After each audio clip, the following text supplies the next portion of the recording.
Baik, ini lanjutan materinya ya. Kita lanjutkan kembali setelah kita mempelajari terkait dengan IP address itu sebagai dasar dari materi subnetting, baik itu subnetting yang CIDR maupun yang VLSM. Nah, di sini saya jelaskan terkait dengan subnetting. Nanti jangan lupa dipantau terus Elenanya, akan ada soal-soal latihan sehingga bisa memperlancar bagaimana cara menghitung subnetting baik itu CIDR maupun VLSM.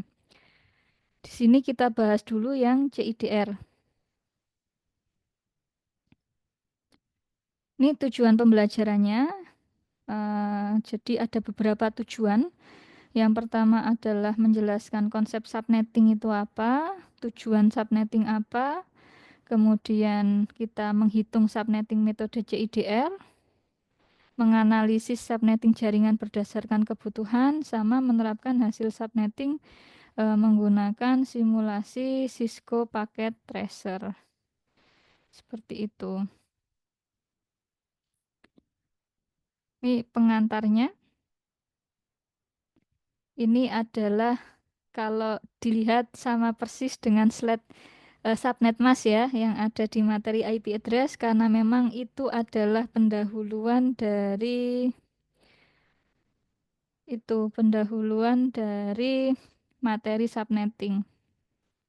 Jadi jangan dilupakan tadi kita belajar konsep subnet mask. Nah, di konsep subnet mask itu ada classful tadi default subnet mask atau juga dikenal sebagai natural mask. Defaultnya seperti ini, mengikuti default classful, kelas A, B, dan C.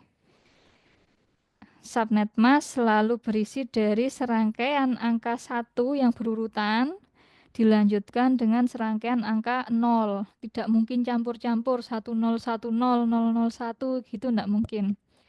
Jadi subnet mask selalu berurutan. Kemudian yang perlu kita kenali lagi adalah ini.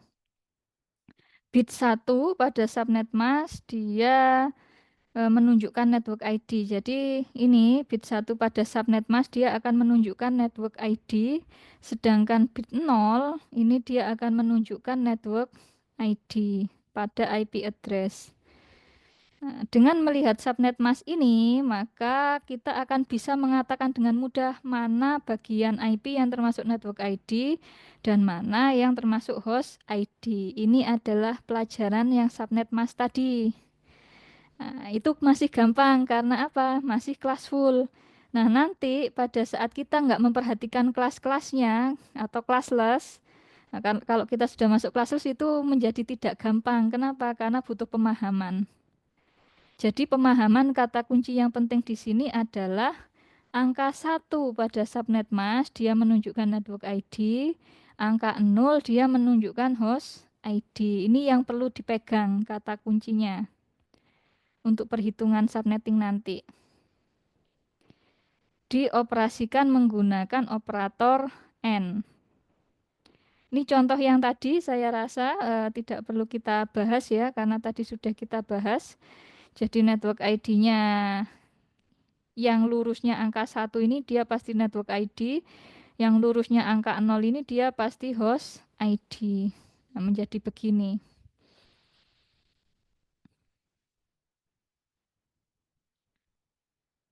Ini lanjutannya tadi ya. Jadi host ID-nya ini, kalau kita identifikasi network ID-nya ketemu ini, bagian dari IP address yang dia dikenali sebagai network ID, sementara host ID-nya itu adalah 0.7 atau bisa kita katakan 7 gitu. Oke, itu kita masuk ke konsep subnetting. Nah, ini konsep subnettingnya adalah organisasi tentunya ingin mengembangkan lebih dari satu jaringan. Lebih dari satu jaringan, kemudian mereka akan menggunakan salah satu IP private untuk membangun suatu jaringan lokal. Entah itu kelas A, B, C. Kalau di UNES yang jelas menggunakan kelas A. Dan itu ada lebih dari satu jaringan. Nah, organisasi dia akan punya host-host. Nah, di sana host-host itu nanti akan terhubung ke jaringan. Itu yang perlu kita buatkan subnetting. Kenapa? Misal, kalau di UNES tidak dipecah-pecah jaringannya, satu UNES jadi satu, bisa dibayangkan itu alatnya bisa mengatasi itu ndak? Misal di FT satu jaringan, FIK satu jaringan, terlalu banyak crowded. Sementara tadi PTIK saja butuh 60 klien, satu rombel. Belum lagi kalau satu elektro. Nah, bisa saja itu akan banyak klien yang terhubung. Kalau tidak kita pecah-pecah menjadi subjaringan, itu akan menimbulkan kendala. Misal sinyalnya menjadi tidak bisa kita manage, tidak bisa kita atur, perangkatnya kurang memadai, ada loss sinyal, atenuasi kemarin kita kenal karena jangkauan perangkatnya terlalu lebar dan lain sebagainya. Jadi kita butuh subjaringan atau subnetworks atau kita kenal dengan istilah subnet nanti.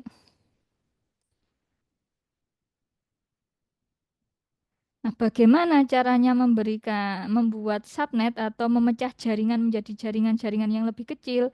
Itulah yang kita kenal dengan subnetting. Nah, ini secara default kita tidak bisa memperluas ukuran IP address 32 bit. Jadi apa yang bisa kita lakukan? Meminjam. Nah, di sini ada tulisannya meminjam beberapa bit eh, yang miliknya subnet ID untuk dijadikan host. Nah, ini weekend borrow kita dapat meminjam bit pada subnet ID untuk menciptakan subnet ID baru dari bitnya host ID. Nah, sampai sini mungkin masih itu ya, masih abstrak, masih belum begitu jelas. Nanti setelah ini coba kita rangkum lagi. Proses meminjam bit dari host ID.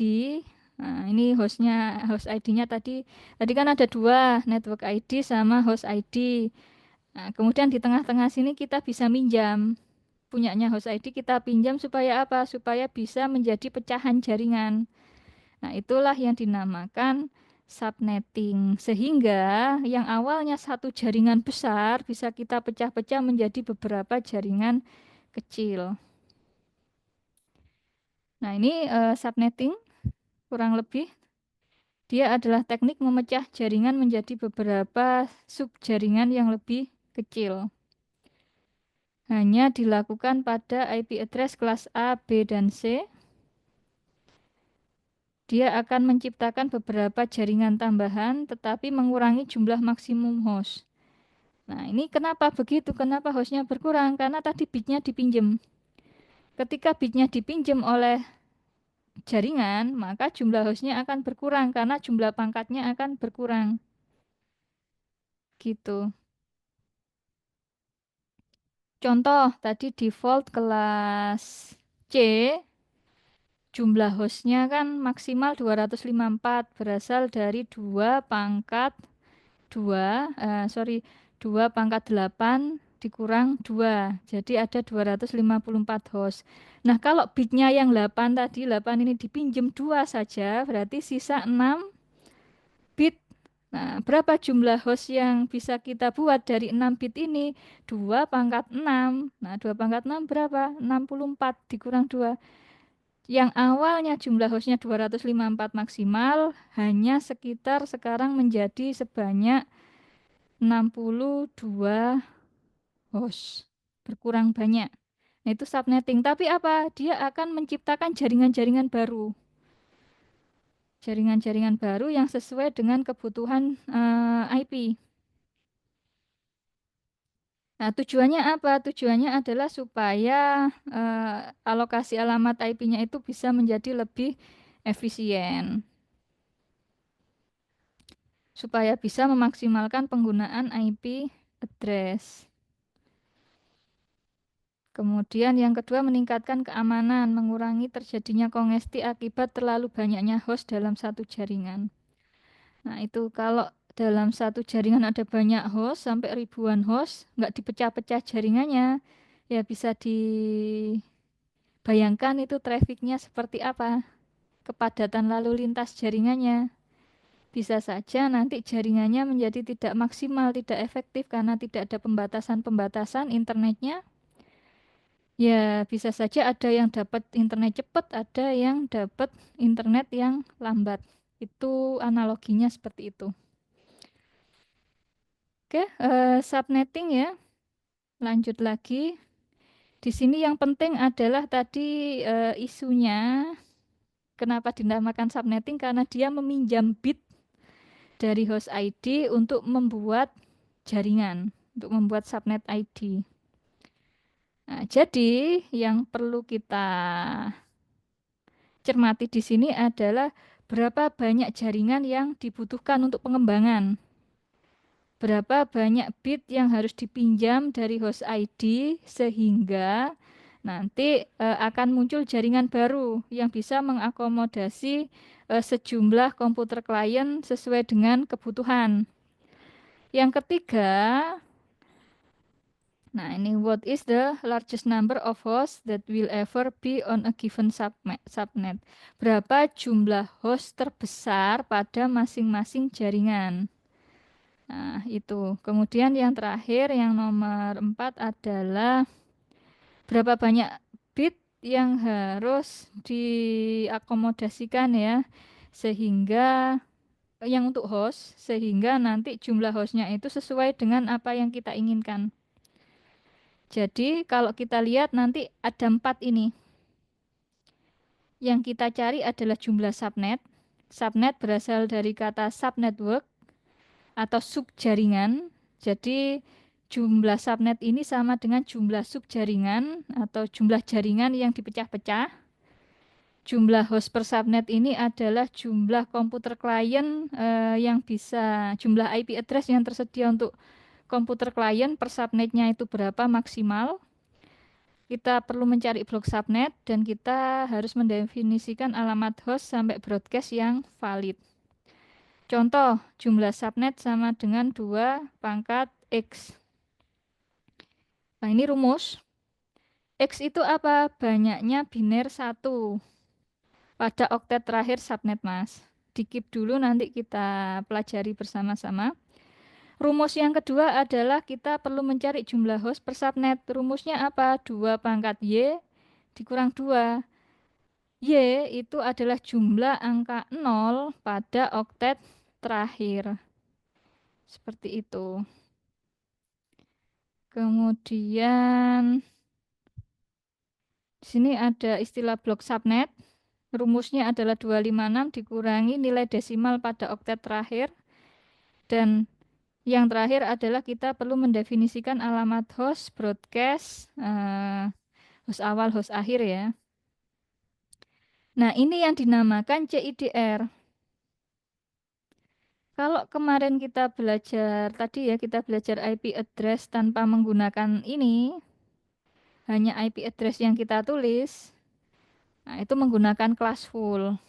Terus kalau kita pasang tanda ini, tanda slash, kemudian artinya ini adalah prefix ya. Ini adalah prefix 27 menggunakan tanda slash. Nah, dengan CIDR broadcast address tidak harus selalu berakhir dengan angka 255. Jadi kalau kita menggunakan subnetting CIDR atau classless interdomain routing, maka broadcastnya tidak selalu berakhiran 255. Itu. Jadi ini nilai CIDR, prefix itu menunjukkan jumlah angka 1 ini ya. Kalau prefixnya 27 berarti jumlah angka satunya sebanyak 27. Dan seterusnya. Kalau angkanya 9 berarti jumlah angka satunya 9. Ini yang tadi saya bilang kalau subnetting butuh pemahaman, beda dengan default. Nah, kita coba langsung ke contohnya. Contoh, di sini. Misal kita punya alamat IP ini, dia termasuknya kelas C. Kenapa kelas C? Karena ini depannya 192. Kemudian kalau kita menggunakan kelas C, default subnet masknya adalah ini. Nah, ini defaultnya. Dengan catatan, dengan artian jumlah angka satunya sebanyak 24, maka bisa kita notifikasikan prefix 24 di sini, sisanya angka 0. Nah, dari sini nanti kita perlu minjam nih. Kita perlu minjam bitnya host ID. Terus kalau kita hitung jumlah jaringan atau subnetnya berapa? 2 pangkat X tadi. X adalah jumlah angka 1 pada oktet terakhir. Nah, karena ini kita identifikasi sebagai kelas C, maka oktet terakhirnya adalah ini, oktet keempat, yang warna biru ya. Nah, karena ini oktet terakhir, maka jumlah angka satunya 0 ini, karena ini 0 semua. Tidak ada angka 1, maka 2 pangkat 0 sama dengan 1.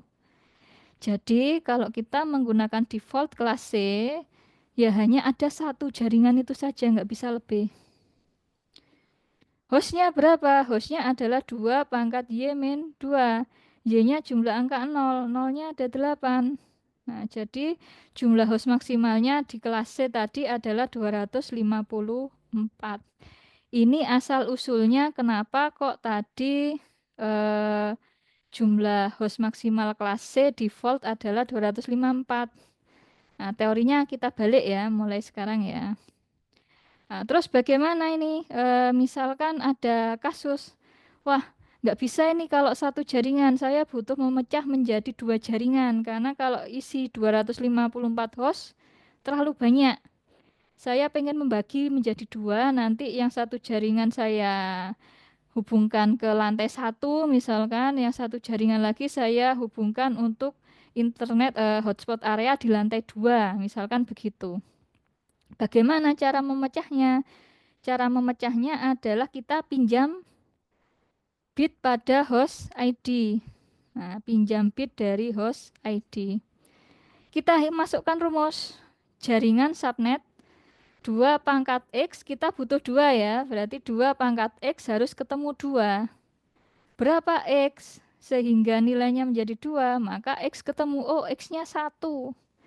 Berarti 2 pangkat 1 sama dengan 2. Oh, ketemu X-nya 1. Sehingga kita harus pinjam bit biner pada host 1 buah. Pinjam 1 buah bit biner dari host ID untuk dibentuk menjadi subnet mask baru. Nah, yang awalnya ini 000 semua, ini 000 semua, kita pinjam 1. 0 yang ini yang paling mendekati deretan angka 1 ini kita jadikan 1. Karena tadi pinjem. Nah, ini dijadikan 1, sisanya adalah sisa 7. Nolnya ada sebanyak 7. Nah, ini kalau kita hitung jumlah angka satunya dari depan sampai ke sini, totalnya adalah 25, maka bisa kita sebut prefix 25. Slash 25 itu prefix 25 ya. Kemudian kita sudah nemu jumlah jaringannya 2. Berapa jumlah host maksimal per jaringan? Kalau secara logika kan 254 dibagi 2 gitu ya, selesai. Berarti ada 120, sekitar 126-an. Masukkan ke rumus, jangan tiba-tiba dibagi 2 dari sini, nanti salah ngitungnya. Masukkan ke rumus, 2 pangkat Y dikurang 2 sama dengan 2 pangkat 7. Kenapa 7? Karena ini nolnya tadi dipinjam 1, tinggal sisa 7. Akhirnya ketemu berapa? 128 dikurang 2, ada 126 jumlah host di masing-masing jaringan atau subnet. Seperti itu. Itu subnetting CIDR. Nah, terus kita identifikasi lagi. Tadi yang pertama jumlah subnet sudah, jumlah host sudah. Yang kedua, yang ketiga kita perlu menghitung blok subnet. Nah, blok subnet tadi adalah 256 dikurang nilai desimal dari oktet terakhir. Nah, ini oktet terakhirnya karena di sini sudah ada tambahan 1, maka di sini perlu kita hitung. Berapa desimalnya? Oh, desimalnya 128. 256 dikurang 128 sama dengan 128. Blok subnetnya ini kelipatan. Kelipatan 128 dimulai dari 0. 0, 128. Kalau ini masih dikasih koma lagi, 128 kelipatannya lagi adalah 256. 256 sudah bukan termasuk alamat IP dalam satu oktet. Sehingga blok subnetnya 2. Nah, di sini 2 itu sama dengan menunjukkan ini. Nah, jumlah jaringannya tadi ketemu 2. Ini soalnya kita butuh 2 jaringan.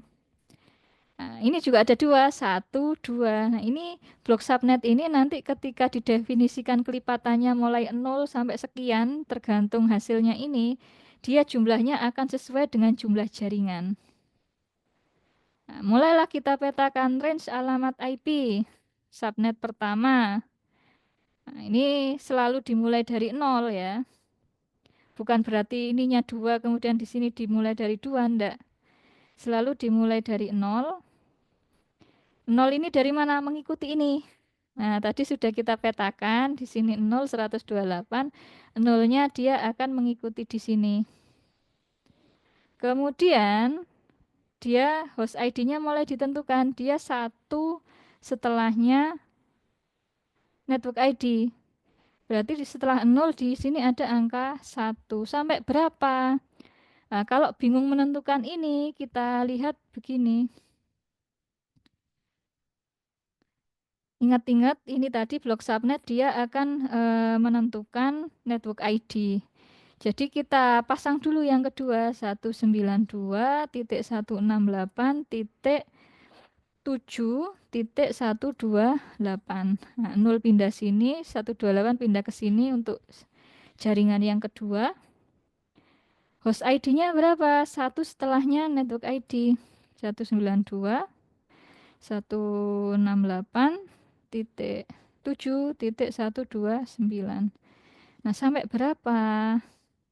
Ini broadcast-nya adalah 1 sebelumnya network ID yang kedua. Berarti kalau di sini 128, broadcast-nya yang di jaringan pertama adalah 127. Host ID terakhir 1 kurangnya dari broadcast berarti 126. Nah, yang ini berapa broadcast-nya? Broadcast-nya adalah broadcast terakhir dari alamat IP kelas C 192.168.7.255. Secara otomatis di sini adalah 168.1 salah, sorry, titik 7 ya. Titik 254.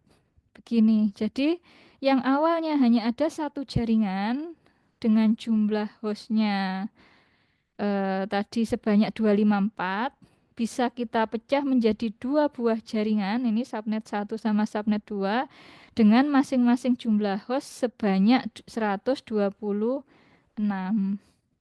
Begitu, sesuai hasil perhitungan. Nah, kemudian kalau ada pertanyaan begini bagaimana? Alamat IP 192.168.7.2 prefix 25 ini termasuk alamat IP apa? Nah, kita bisa tahu. Oh, kalau prefixnya 25 tadi kan berarti ini. Ini 25 ya. Salah ketik. Nah, 25. Berarti kita lihat alamat IP ini masuk di punyanya network ID kah atau host ID atau broadcast. Oh, dia masuk miliknya host ID. Jadi sebenarnya ini alamat IP ini adalah alamat IP host. Kemudian ada pertanyaan lagi, misal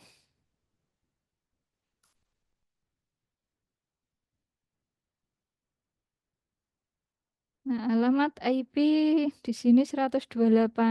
Ini termasuk alamat IP apa? Kita lihat. Oh, alamat IP ini itu termasuk pada network address. Alamat IP network. Begitu, itu yang dinamakan CIDR.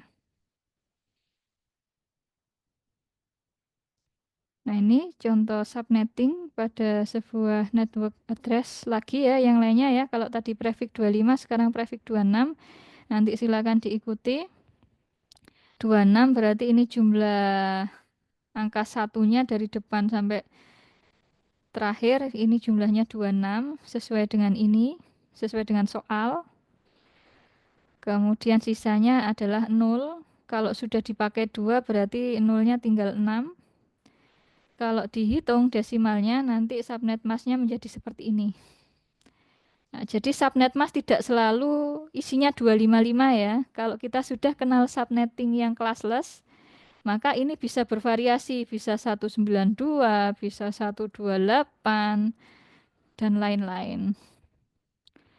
Perhitungan, kita mulai masukkan tadi 2 pangkat X jumlah angka 1, berarti 2 pangkat 2. Ini nanti dia akan terbagi menjadi 4 jaringan atau 4 subjaringan. Jumlah host per subnet, masukkan rumus, ini nolnya, jumlahnya 6, 2 pangkat 6 min 2, ketemunya adalah 62 host. Blok subnet di sini 256 dikurang dari oktet terakhir. Oktet terakhir ini dia adalah 192, maka di sini dikurang 192 hasilnya adalah 64.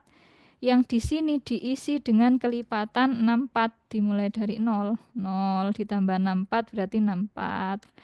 Tambah 64 lagi 128. Tambah 64 lagi 192. Ketika ditambah 64, 256. Nah, 256 ini kan sudah tidak termasuk alamat IP. Jadi ini sudah tidak berlaku. Kalau dihitung di sini ada berapa kemungkinan? Ada 4. 1, 2, 3, 4. Nah, pasti akan sama dengan ini jumlahnya. Kalau ini ketemu 16, di sini harusnya ada 64 kelipatan. Nah, dari sini kita akan bisa menentukan tadi subnetnya 0, 64, 128, 192, dan dipetakan yang lainnya. Caranya sama seperti tadi. Oke, itu VLSM-nya ini menjadi pengembangan ya dari mahasiswa. Silahkan bahan yang saya share nanti dipelajari. Kalau ternyata masih bingung nanti di akhir saya berikan penjelasan. Tapi catatannya adalah sudah belajar mandiri dulu baru saya beri video penjelasan terkait